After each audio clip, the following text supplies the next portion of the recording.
I'm a 36-year-old female in Sweden. I have worked in mental health care for the last 18 years, mainly with people with psychotic illnesses like schizophrenia. I was working at a group home for 9 years, and we were all very close with my co-workers there, especially 2 females. The last few years I worked there, another female began working there too. Her name was Mandy, and the 4 of us grew very close. She was very timid, shy, friendly, and we got along well. She was, however, often on long-term sick leave because of her own mental health issues, so we didn't meet much at work, but she always showed up at our after-work dinners, so we continued to stay in touch even though she wasn't well enough to work full-time. She told us that she had a history of schizophrenia herself, just like the patients we were treating, but that she was medicated and hadn't had any psychotic episodes for years. Since I have an education in psychiatry and long-term experience with schizophrenia, I have no judgment towards people suffering from the illness, and it didn't bother me being friends with someone who had a diagnosis like that, and even after what I tell you, I still feel the same way. In the summer of 2023, I had moved on to work at a new place, also within mental health, but this time forensic psychiatry, like a halfway house for mentally ill murderers, etc. The 4 of us stayed in touch and still met every once in a while for dinner parties. Mandy told us she had been evicted from her apartment because of an incident where she had accidentally entered her neighbor's apartment in the middle of the night. She told us that in the huge apartment complex, the doors looked exactly the same, and that she simply walked into the wrong door by accident, and that the neighbors had created a scene out of pure drama and reported her to the police. I somehow felt that while that sounded out of proportion to evict someone just for that, perhaps the landlord took that kind of action because he judged her based on her medical history, and I felt bad for her. I questioned her if something else had happened that she claimed that it didn't, and that was the full story. For context, in Sweden it's very difficult to get a contract for an apartment when you've been evicted. You pretty much get blacklisted. Mandy even asked me if she could move in with me, since she was literally on the streets, homeless, and of course, I said she could. I've always gotten myself into sticky situations by saying yes, instead of thinking about myself, and I had no idea how severe the situation would get when I said yes to her. I live in a pretty small apartment. It's 1 bedroom that kind of much only fits a bed and a desk, a living room that fits a couch and a TV, with no room for an extra bed, with a small kitchen and small bathroom. I have 2 cats. We decided that Mandy was going to live in the living room, and I told her that I wouldn't mind throwing away my couch so that she could have a bed there, but she said she was fine with sleeping on the couch since it was comfortable enough, and I insisted on getting her a bed, but she declined. There's a door between the living room and bedroom, but between the living room and hallway, there's just an open arch, so she wouldn't have total privacy. I hung up a thick velvet curtain covering the arch, so at least it gave her the sense of a door and more privacy than nothing. There's another door from my bedroom to my kitchen, so I have 2 doors to my bedroom. I have to have one of them open at night since my cats want to go in and out, and they also have their letterboxes in the bathroom, and water and food in the kitchen. I naturally kept the kitchen door open and not the living room door, since that's where Mandy lived, and we wanted to keep our privacy somehow. She wasn't working at this time because she was on one of her long-term sick leaves. While I was working night shift, sometimes I had to get up at 6 a.m, and sometimes wouldn't arrive home till 11. I have really severe insomnia and have a very specific prescription, and even with this I still wake up easily. I told her that I would appreciate it if she could try and stay quiet those nights when I have to get up at 6 a.m, but it's fine if she's loud when I'm off work, or when I have to do evening shifts. She was a heavy smoker and coffee drinker, so I bought her a coffee machine to make her enjoy her living situation a bit more. The coffee machine and the sink are placed right outside my bedroom door, and as I mentioned before, the kitchen is very small. So the first night together, I had to get up at 6 for my shift. As usual, I had a hard time falling asleep. Mandy had been up several times that night to go out and smoke, and I woke up every time. At 5 a.m. she started making coffee, and since it's literally outside my bedroom door, I was wide awake from the sound of it.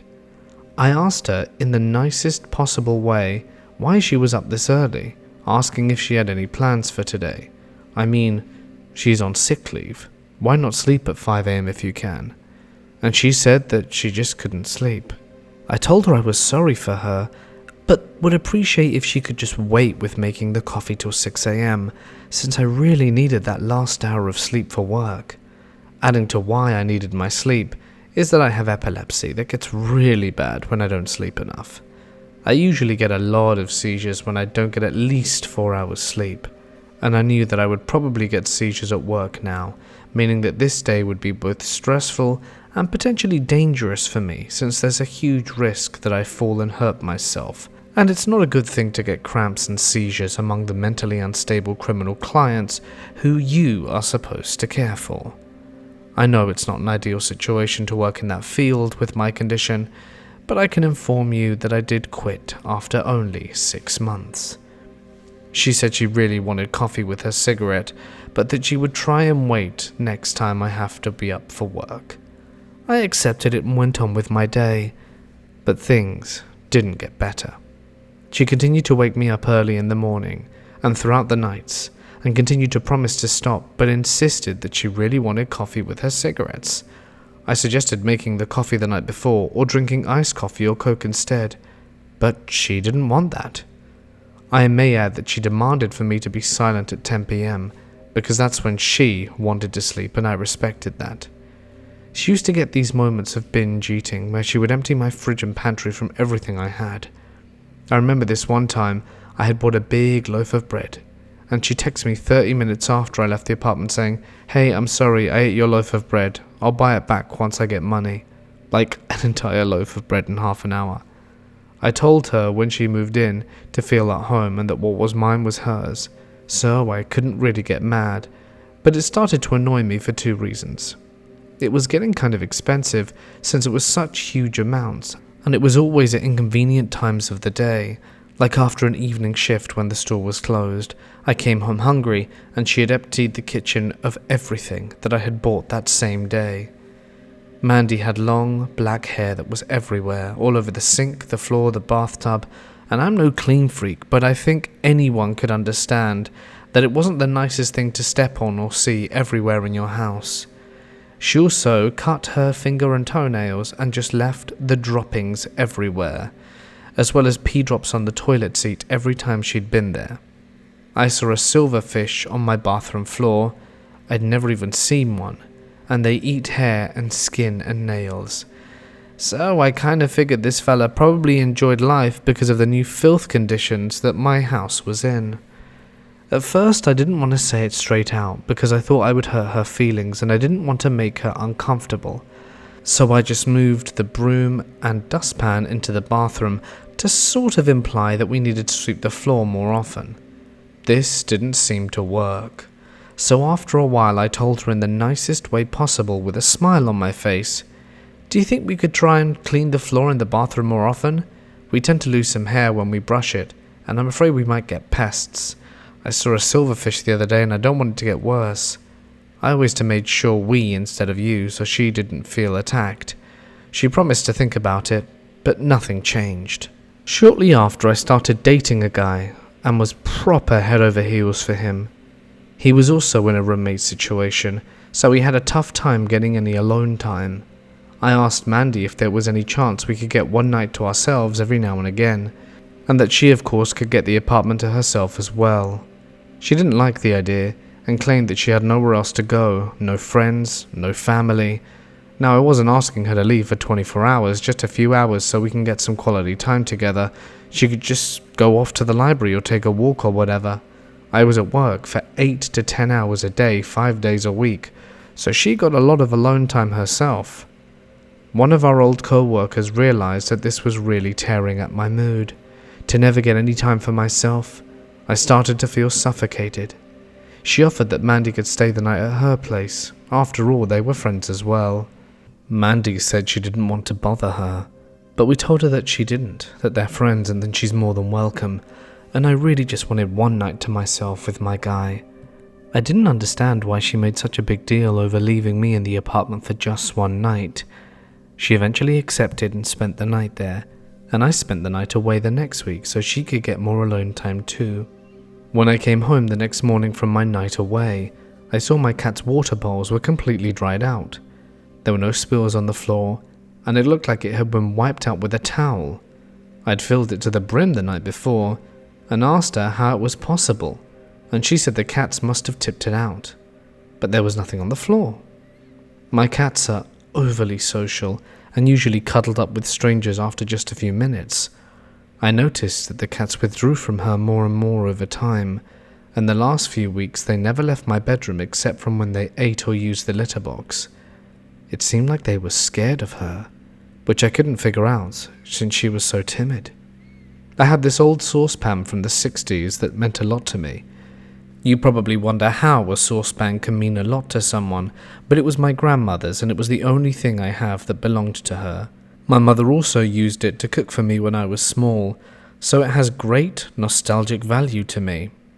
She burnt it one day and made no attempt to clean it, just left it on the stove and went out for a smoke.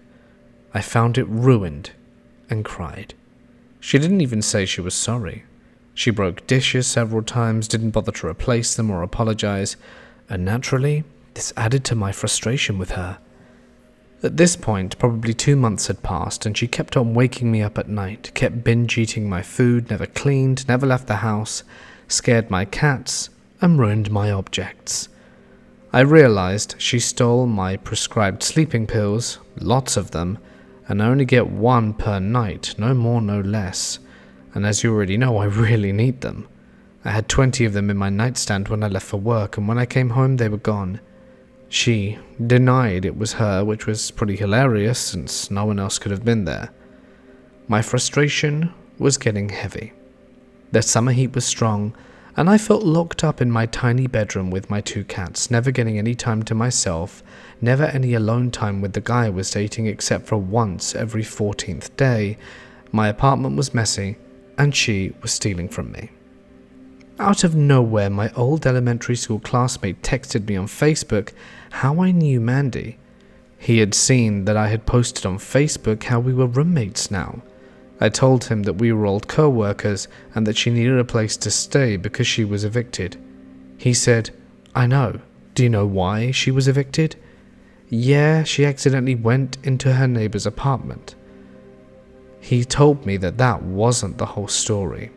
Apparently she broke in, snuck up to their sleeping baby with a knife in her hand, but luckily the father woke up and wrestled her down and managed to save the baby's life.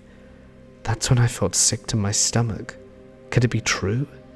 It would certainly explain why she was evicted, but it sounded so horrible. She was such a nice, timid girl. I had so many questions, but my friend had the full police report. Apparently the couple that Mandy had broken into was his ex-girlfriend and her family. It seemed that Mandy had a psychosis during the break-in, but those parts weren't public. It was however clear to me that she had been lying about what happened and about how long she had been mentally stable. I was starting to get quite paranoid now and was already frustrated with everything and really wanted her to move out. We did, however, have a contract that she had 30 days notice. I knew that if I asked her in a harsh way, it would mean 30 days of chaos until she moved out, so I wanted to handle this as nicely as I could. I started looking for cheap hostels for her so that I could suggest to her that she wouldn't be on the streets. I sat down with her and told her that I loved living with her and that I felt horrible for this, but that I just missed my alone time and that the apartment is honestly too small for 2 people, and that it wasn't personal, and that I wouldn't want to live with anyone else right now, and that I wished it could have worked out, but that I'm really sorry, and I hope we could remain friends. She looked crushed, and said that it wasn't possible. I showed her the hostel I found, and said that I understood that it wasn't the ultimate solution, but I really needed her to leave, because I felt suffocated, and the summer heat was making it tough to always have the door to the bedroom closed, and that it was tough for me to not get the sleep I needed. She said okay, she was going to try and move out, but not until 30 days had passed, and I said of course. The first night after our talks, she got up and made her coffee at 2:30 a.m, and I nearly had a mental breakdown. I was going to get up at 6 a.m. and couldn't go back to sleep. I asked her in the morning for probably the 10th time to not make coffee until I get up, but she didn't even answer me. She just sat at the sofa and stared out the window. "Mandy?" I said. She kept staring. I was freaked out but left for work. She kept being weird, kept making a mess, kept waking me up, kept eating my food. All I could think about was the incident with her and the baby and the knife. I eventually got so pissed off about being woken up by the coffee maker that I unplugged it and stored it in my attic, to which she had no access to. It may have been childish, but I was getting so tired at that time. So my sleeping pills were stolen. I was starting to feel like Edward Norton at the beginning of Fight Club. Well, the next morning I wake up at 4 a.m. to her making coffee in a saucepan. I tried talking with her again, explaining this situation, but she just stared at me and didn't reply. Me being so frustrated and on the tipping point, I took the saucepan and stored it in the attic as well. I know, but I was going crazy, and just wanted her to stop with the nightly coffee routines to get the hint. The third night, I had the guy I was dating sleep at my place. I was getting really paranoid now over her weird behavior and not speaking with me and just staring into space. I woke up from my very light snooze by him poking at me, and he whispered, "Look." In the doorway, Mandy was standing silently staring at us. This was like a scene from a horror movie with her long black hair over her face. I kid you not, I didn't say anything at first. I wanted to know if she just stood there for a long second doing something by the door. But after I realized she was just standing staring at us, it reminded me of the ending of Paranormal Activity, when Katie just stares at Mika in the final scene. So I sat up and asked her what she was doing. Before I could finish, she just slammed the door shut, and I heard the sound of something metal falling on the floor and her running into the living room. I yelled out, "You need to leave," and started crying hysterically because it was turning into a nightmare. Of course I didn't go back to sleep, and I was really happy that I had company that night, and I just kept asking myself, has she done this before? Stared at me in my sleep? So the next day when I got out of bed, I opened the door that she had slammed shut and saw a kitchen knife on the floor. So that was the metal sound I heard before she ran off. I took all my knives and locked them in the attic too. I then asked a friend of mine to come to my house and be here when I tell her that she has to move out immediately, and that I could not wait the 27 days. During the conversation I tried to stay calm. I knew she had a mental illness, and I knew she meant no harm. Even though I was frustrated, I couldn't hate her. I was mostly scared and tired. She, however, didn't even answer when I talked to her. She just kept staring out the window. She left the apartment and sent me a text instead, saying that I was being disrespectful for bringing a friend over to her place. Nighttime came, and I thought that it would be a quiet night finally. No coffee makers, no saucepans. But at 3 a.m, I woke up to her burning dry coffee powder in a frying pan. At that moment I just felt terrified of her. Her face was dead. Her eyes were black. I suspected she had gone into a psychosis. I stopped the fire and she ran off into the living room in silence. I knew she had an appointment with her psychiatrist the next day, and while she was away I packed all her things. I then sent her a text telling her that she needed to pick them up and give me back my keys, and that I will give her money for a hostel for the upcoming 26 days. She didn't reply. The guy I was seeing came to keep me company in case she would fight about it, but she didn't. She left the keys without looking at us and left. Our co-workers who were friends with us both told me that she moved in with a guy that she was dating, and she stayed there for a few weeks until somehow she amazingly got an apartment of her own. She started working again, and I was really happy to hear this. She seemed to be doing well.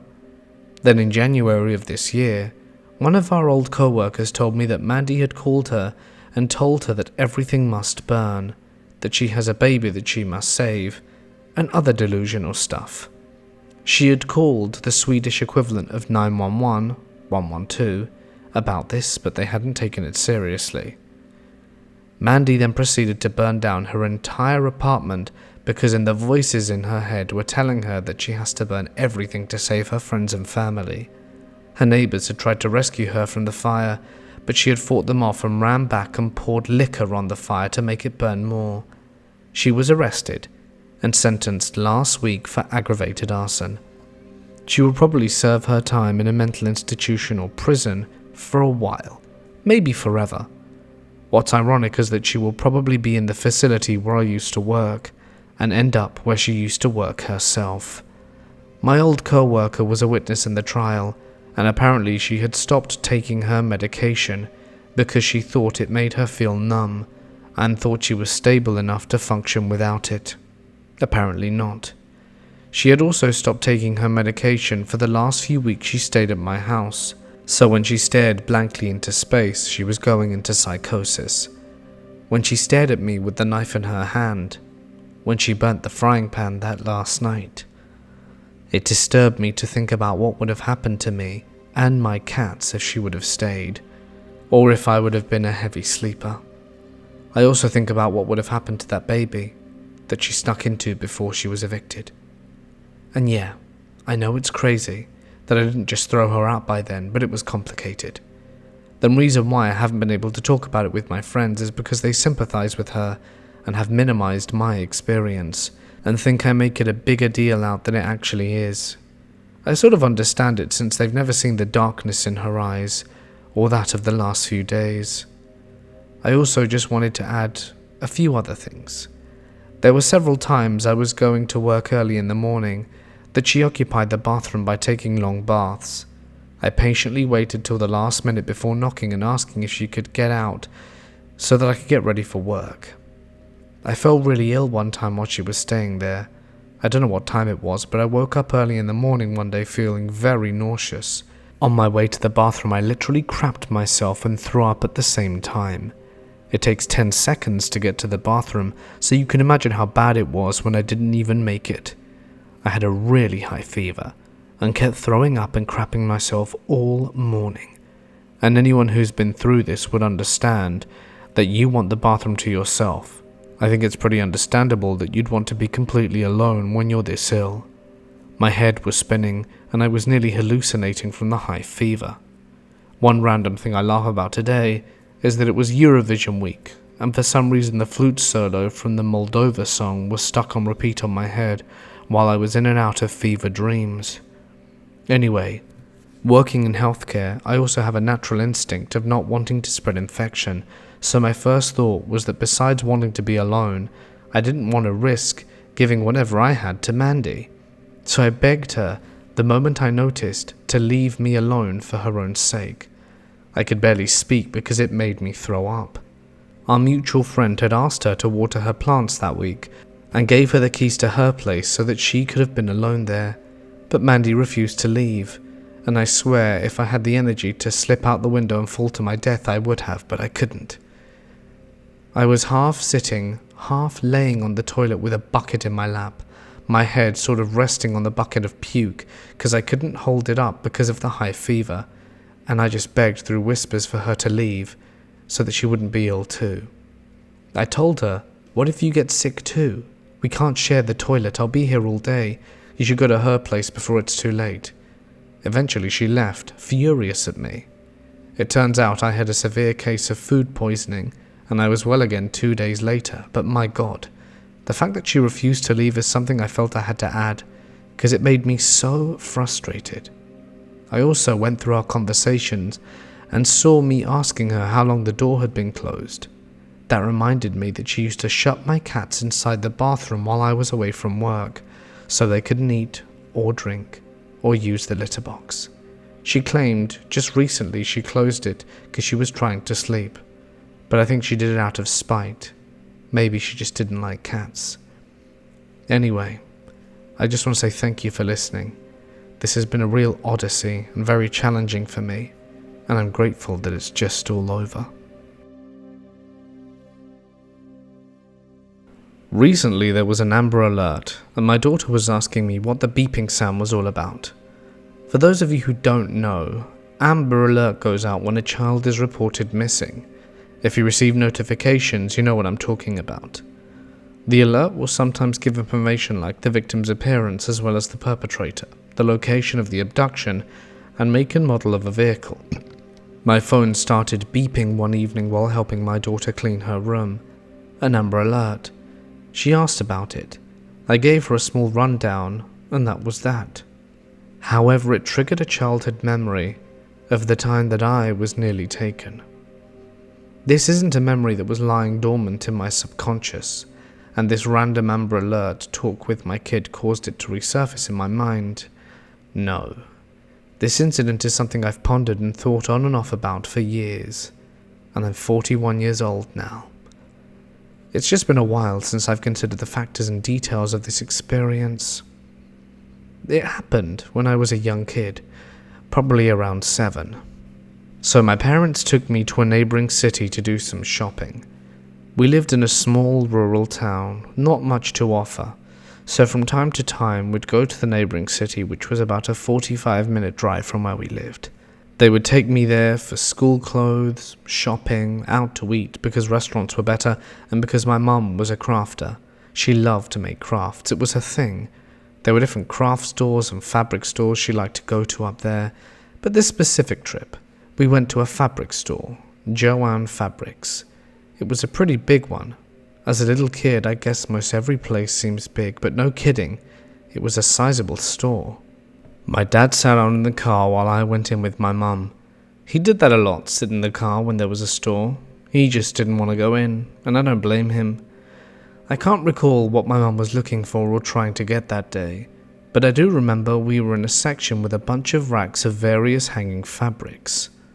I remember this area being slightly towards the beginning or entrance of the store.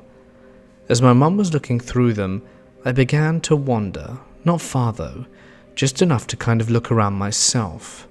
I was probably bored and started looking around, but I could always see my mum a few racks away, so I knew I wasn't far. That's when a random man approached me. I quickly looked over to where my mum was, and she had moved a few racks up, but I could still see her, but there was a fair bit of distance. So here I am standing behind some racks of fabric with this older guy opposite me. "Hey little boy, how you doing there?" I remained silent because this took me completely off guard. "Where your folks at? Are you alone?" I stood still and quiet. "Come here, I got something to show you." At this point he began advancing towards me, coming around the rack to where I was. I quickly started the other way, but he stopped and started coming around the other as if to meet me in the middle. At this moment I was scared, and the man instantly became aware and seemed dangerous, like he was trying to get a hold of me. "Come here," he barked. I jerked fast to the left, but he did the same. He had this wild look in his eyes. Whichever direction I went in, he followed. But remember, there's a rack between us, and God, I'm so thankful for that rack. After some back and forth movement from me and this man, I finally lock in on my mum and yell, "Mum, help!"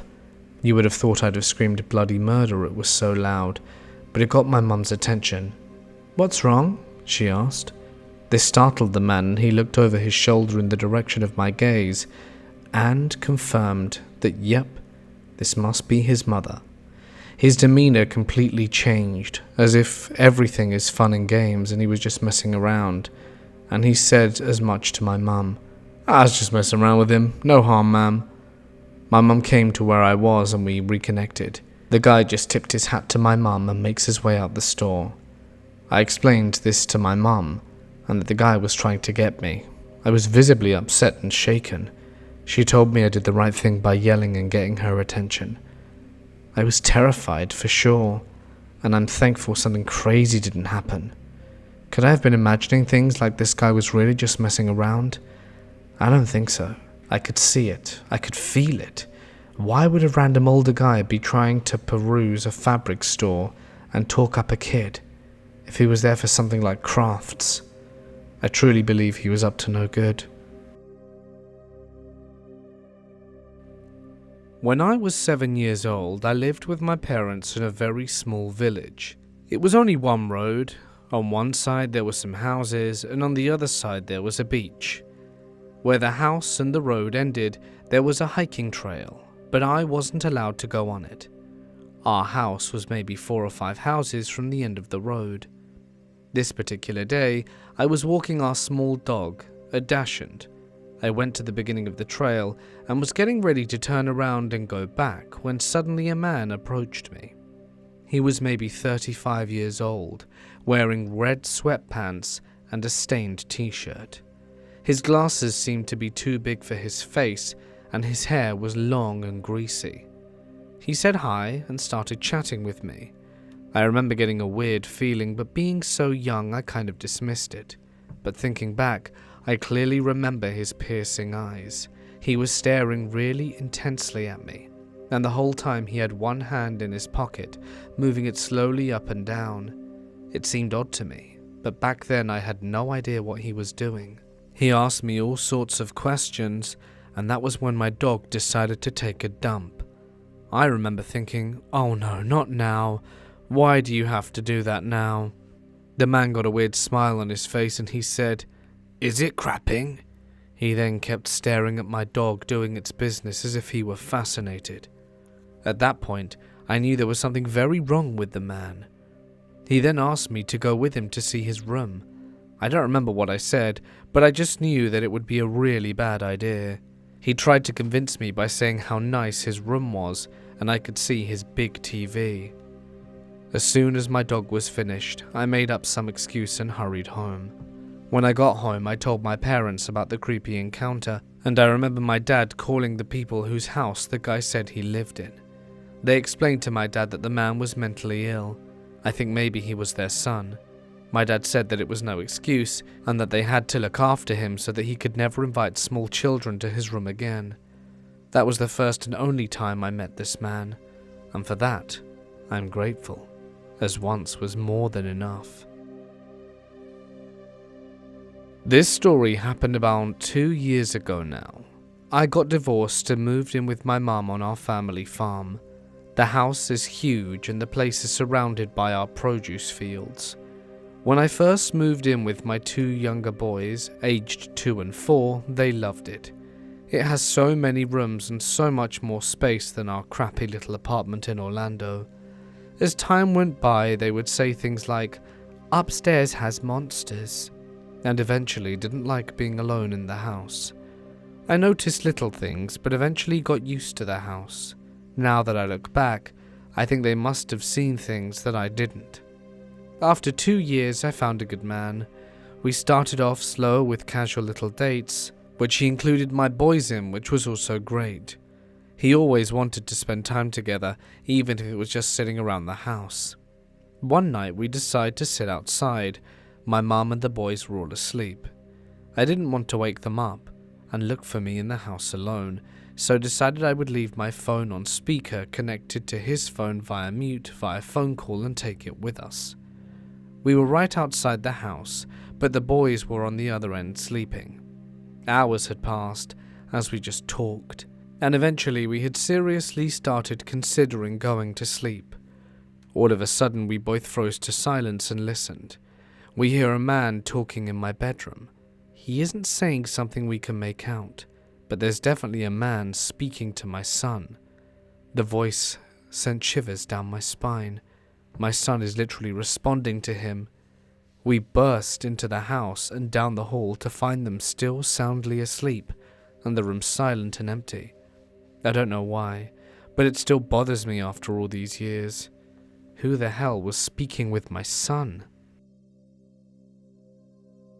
2 days before Christmas, at 4:30 a.m., I was awoken by someone banging on my front door. I have a doorbell and a knocker, but this was a first, and it was loud. Bit of background. I'm home alone with my young son. My elder son was back home for Christmas from university, but he had been hanging out with his friends at their house and hadn't come home yet. So my first thought as a paranoid mother is that it must be the police and something bad had happened to him. It may sound totally irrational, I know, but we don't live in the safest of neighbourhoods in London. So I race to the door just in my underwear and ask who it is as I look through the spy hole. The man on the other side of the door appears to be speaking to someone behind him, and he then turns back to the door and says, "Don't worry, don't panic." So I immediately start to worry and panic, as now I'm sure it's the police. He's dressed in regular clothes, but so do plainclothes officers. And this guy looks like a copper. He's definitely out of place around here. I start asking if something had happened to my son, to which he replies, "Don't worry, just open the door." I tell him to hang on as I need to find my dressing gown. As I step away from the door, taking a few breaths to calm myself down, I heard him say something. I have no recollection of what it was, I just remember that it was odd and out of place. So I get my dressing gown and come to my senses slightly, and remember that it's 4:30 AM in the morning and a total stranger is banging on my door. Everything else that I think has happened is based on my assumption, and whatever he just said to me is triggering an alarm bell. I return to the door and I ask him for his ID. He takes something out of his wallet and puts it up against the spy hole. I can't see it. I contemplate opening the door with the chain to take it. Then he says calmly in an Australian accent, "I just want to hang out, can I come in?" In that moment of realization, I was more enraged than frightened. I screamed every expletive I could think of and told him to jog on.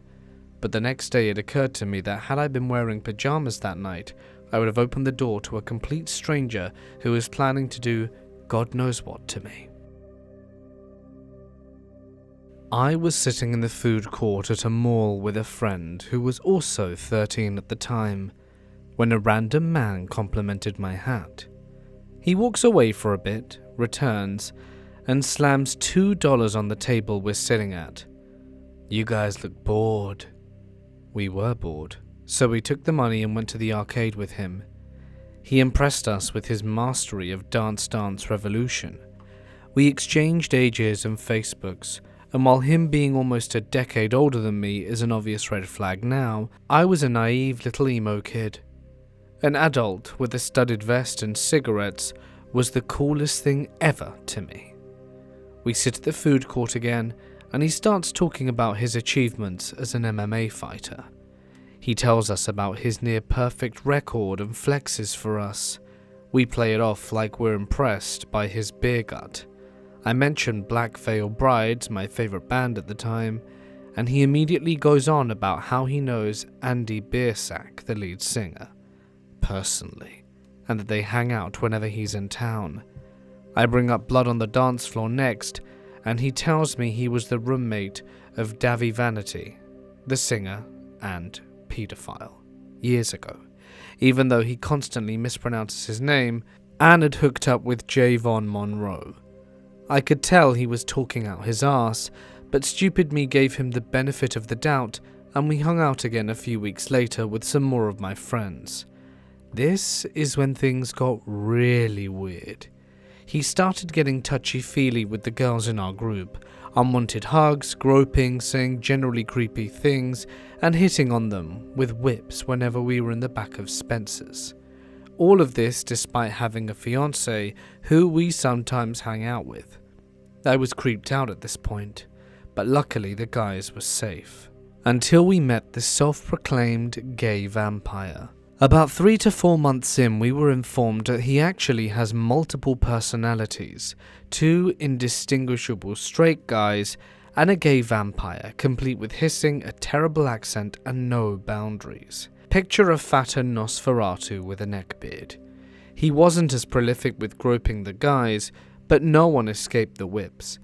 He kept up with the DID charade for about a month and a half, after which I assume the vampire personality staked himself out of embarrassment because he was never seen again.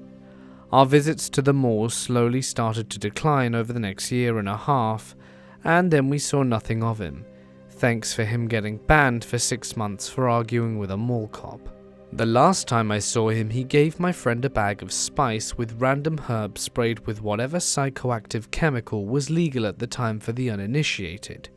For some reason, he refused to buy alcohol because we were underage, but a bag of suspicious internet chemicals was completely fine. We smoked it in the woods later that day, and a different friend of ours goes to use the bathroom at a CVS. 15 minutes later, she is found by a staff member standing next to the door, arm extended towards the handle, pounce around her ankles, completely unresponsive.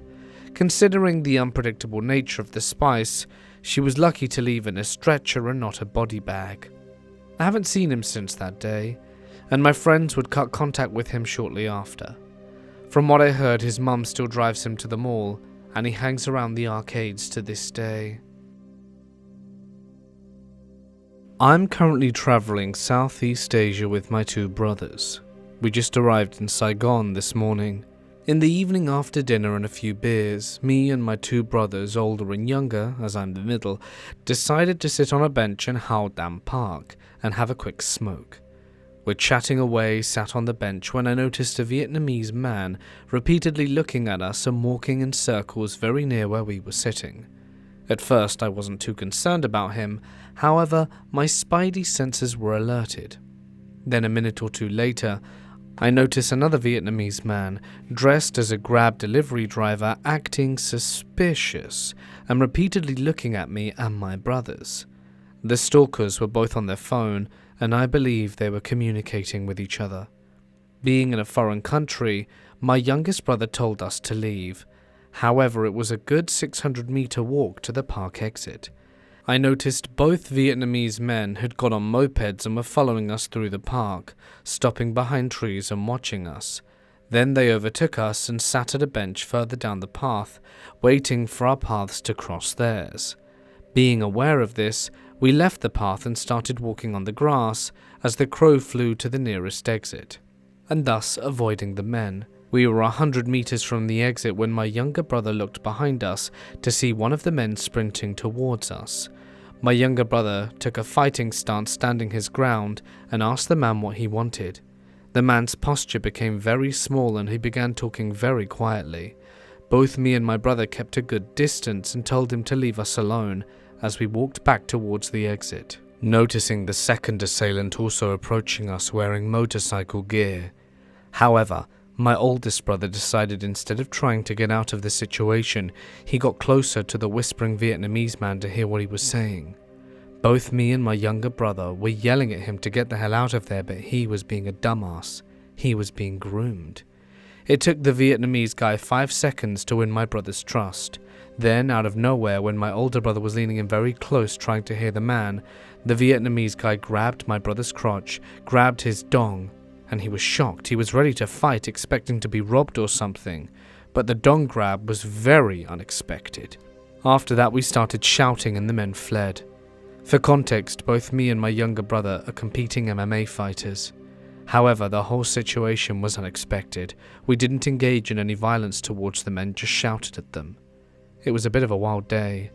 If you find yourselves in the parks of Vietnam at night, be wary, guys.